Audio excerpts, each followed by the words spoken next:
A structure with no interior columns, the futuristic tunnel was admired by many, including travelers and workers who arrived at the terminal on May 23, 2004.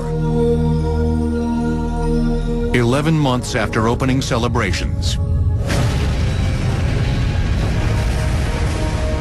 Suddenly, several tons of concrete, steel, and glass collapsed as a 98-foot section of Air France's boarding lounge roof fell in. The concrete on one side slid off the support and fell to the ground. On the other side, the concrete literally flattens the roof of the oval, comes to the floor now, sits on the floor there. Huge amount of concrete. Remember, we are... The oval-shaped structure sat inside a glass shell, where the temperature and environment were constant.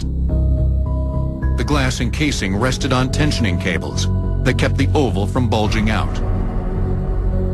The cables are exposed to fluctuating outdoor temperatures that cause them to expand and contract more than the concrete.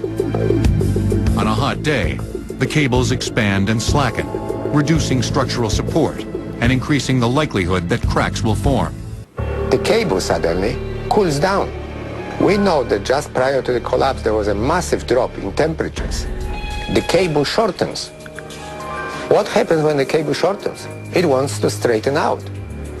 It cannot straighten out because the struts are holding it in the position where it is. The force in the struts is increasing dramatically. It becomes much more flexible, so it's no longer the rigid structure. The strut punches through, the concrete shell loses its support and goes flat.